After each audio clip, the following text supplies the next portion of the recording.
आयोजित कपूरी जन्म शताब्दी समारोह कार्यक्रम सफलता को लेकर जदयू ने किया प्रेस कॉन्फ्रेंस।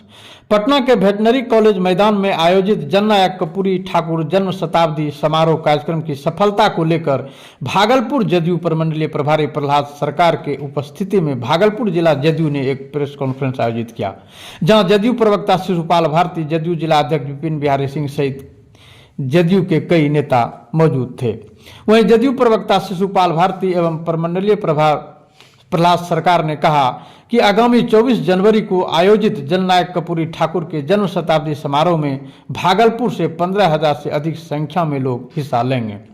प्रहलाद सरकार ने कहा कि कर्पूरी जन्म शताब्दी समारोह के माध्यम से जननायक कर्पूरी को भारत रत्न से सम्मानित करने की मांग किया जाएगा। साथ ही साथ अनुसूचित जनजाति, पिछड़ा, अति पिछड़े वर्ग का हिस्सेदारी को लेकर आवाज बुलंद करने का काम करेंगे, जहां बिहार के मुख्यमंत्री नीतीश कुमार के साथ साथ कई वरिष्ठ नेता उपस्थित रहेंगे।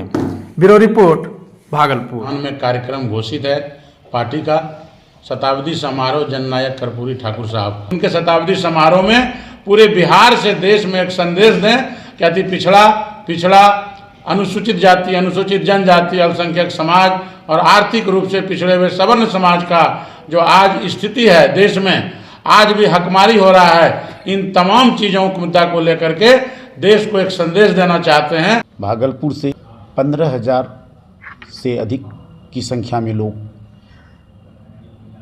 शताब्दी समारोह में शिरकत करेंगे। शताब्दी समारोह का मुख्य उद्देश्य ये है कि आज़ादी के 75 साल बीत जाने के उपरांत भी, इतने दिन बीतने के बाद भी हमारे जननायक कर्पूरी ठाकुर जी को भारत रत्न सम्मान नहीं दिया गया। अब तक जिनको भी दिया गया है सभी योग्य थे, लेकिन जननायक कर्पूरी ठाकुर जी भी किसी से कम योग्यता नहीं रखते थे।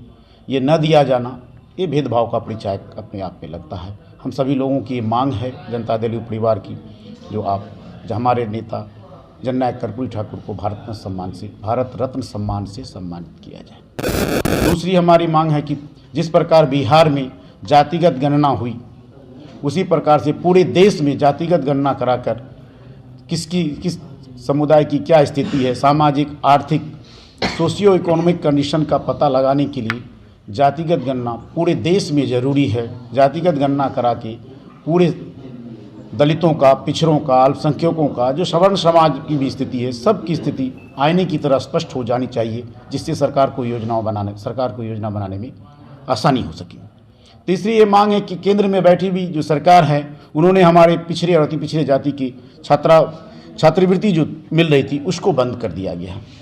केंद्र में बैठी हुई सरकार के मुखिया बताते हैं कि हम पिछड़ी जाति से आते हैं। अगर पिछड़ी जाति से आप आते हैं तो ये पिछड़ी जाति के समाज के लोगों के साथ आप इस प्रकार का धोखा क्यों कर रहे हैं? कृपया हम इस रैली के माध्यम से ये आगाह करने का प्रयास करेंगे कि आप सावधान हो जाइए, क्योंकि बिहार में जनगणना कराकर, जातिगत गणना कराकर इस बात की जानकारी पूरे देश को हो गई है कि बिहार में 36% अति पिछड़े समाज के लोग हैं और 27% पिछड़ी जाति के लोग हैं।